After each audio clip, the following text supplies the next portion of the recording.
Bismillahirrahmanirrahim. Assalamualaikum warahmatullahi wabarakatuh.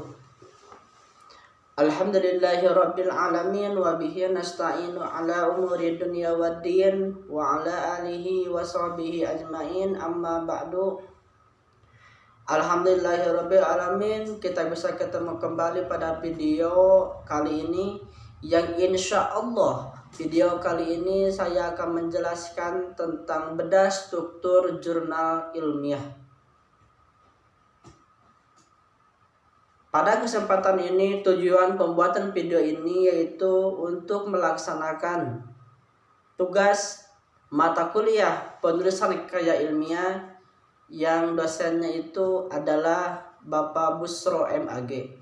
Dengan demikian mudah-mudahan dengan adanya video ini saya bisa melaksanakan kuliah daring ini secara maksimal dan ilmu yang didapatkan mudah-mudahan bisa melaksanakan dan ada dalam keberkahan Allah Subhanahu wa taala.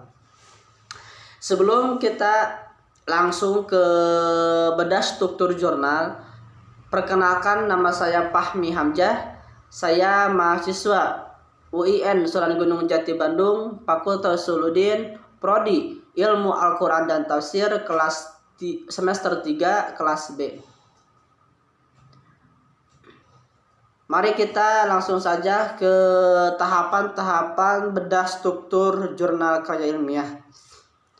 Di sini sebelum kita langsung pembuatan struktur jurnal jurnal ilmiah, kita harus tahu dulu strukturnya itu apa saja. Dan struktur ini harus dilaksanakan dan harus ada dalam karya ilmiah. Kalau seandainya dalam struktur tidak ada suatu melaksanakan sesuatu yang ada yang tadi ditentukan, maka jurnal tersebut tidak sah, dalam arti tidak bisa dikatakan jurnal. Karena jurnal ini harus sesuai dengan susunan-susunan yang telah ditentukan oleh hal tersebut.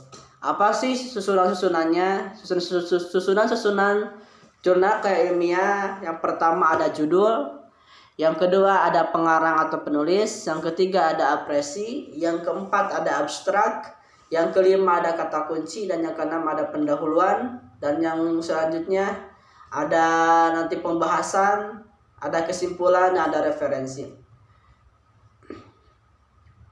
Di sini saya akan beberapa menjelaskan tentang struktur jurnal sampai ke pendahuluannya saja.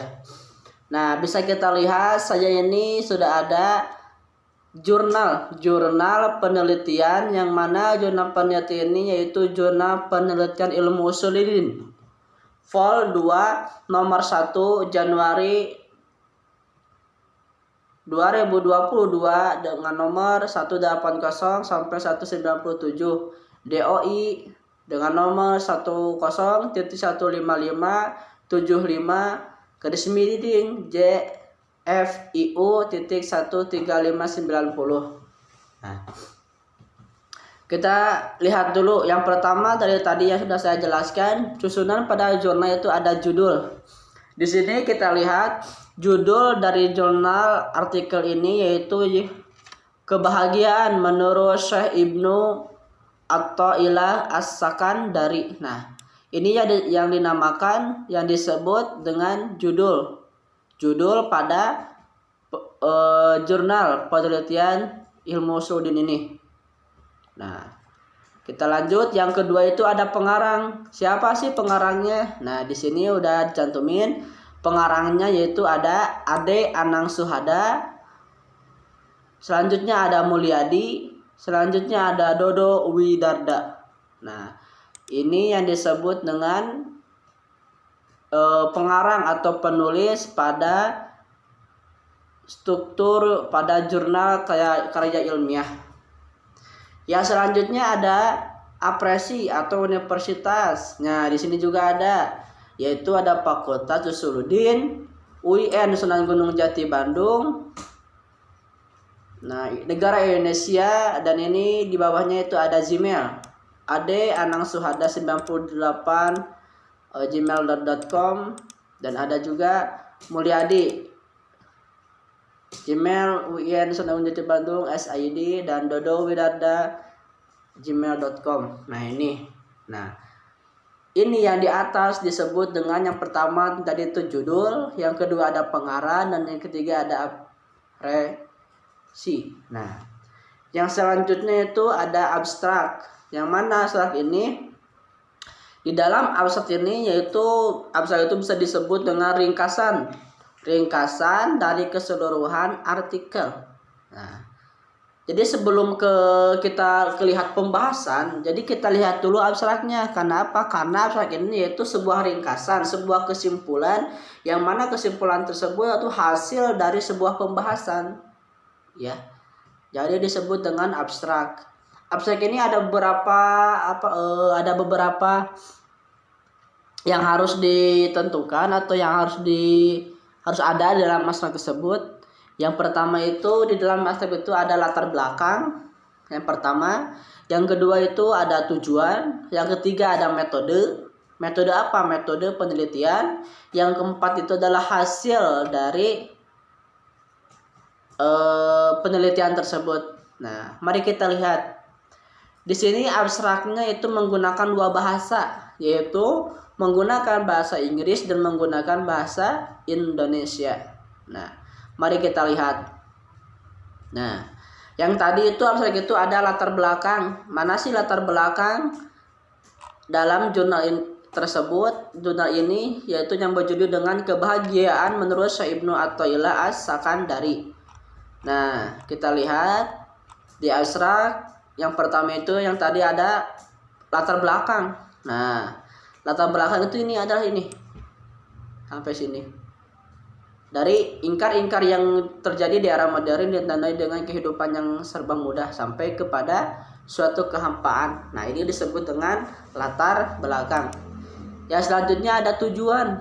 Apa sih tujuan penelitian ini? Nah, ini tujuannya ada. Tujuan penelitiannya adalah untuk mengetahui makna dan cara memperoleh kebahagiaan menurut Syekh Ibnu Athaillah As-Sakandari serta relasinya dengan kehidupan manusia di era modern. Nah, ini adalah tujuan penelitian. Nah, yang selanjutnya itu ada metode. Menggunakan metode apa sih ini penelitian ini? Yaitu dengan menggunakan metode kualitatif yang menggunakan pendekatan studi pustaka atau library riset. Nah, ini metodenya. Sama juga ada metode analisis yang digunakan merupakan teknik analisis konten analisis. Nah, ini disebut dengan metode penelitian. Nah, yang terakhir di abstrak itu adalah hasil dari sebuah penelitian, hasil dari sebuah pembahasan.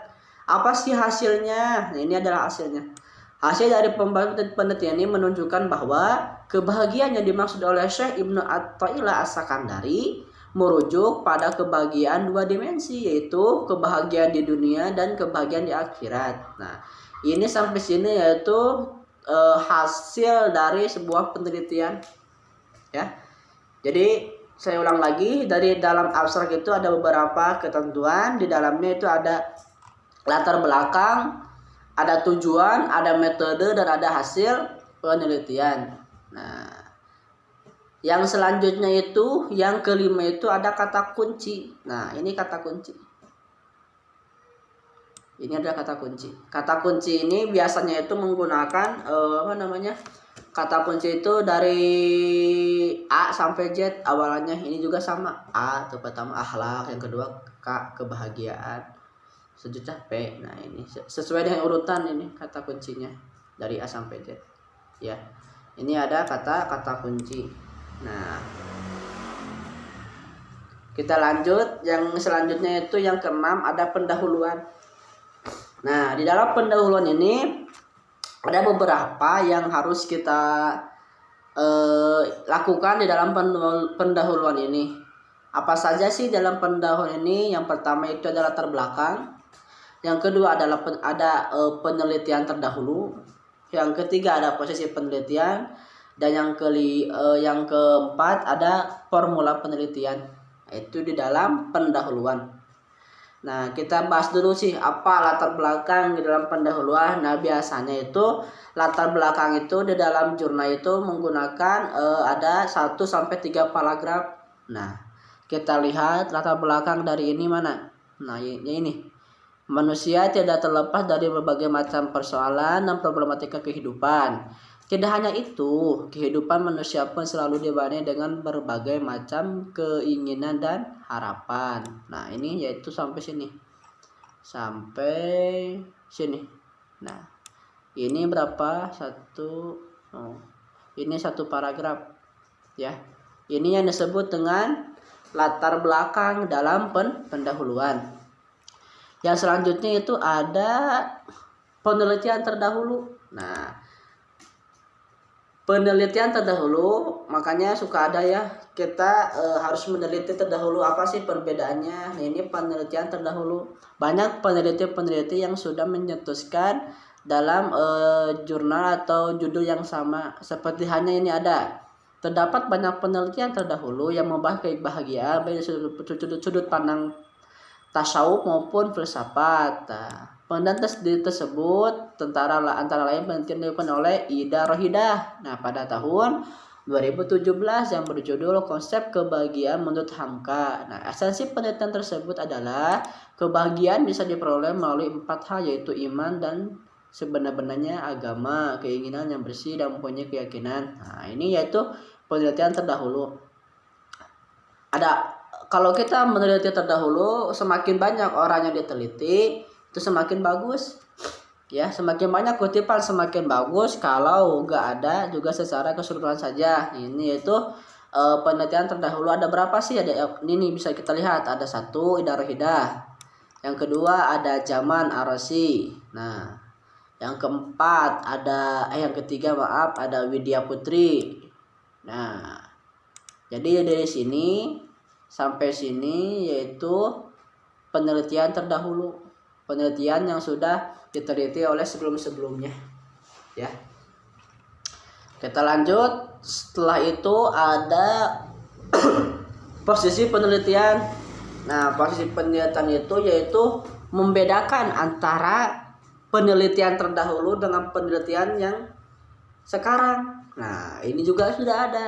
Nah, menurut kebahagiaan Syekh Ibnu Athaillah dalam pandangannya ini yang termasuk pada posisi penelitian sampai sini. Kita lihat ya.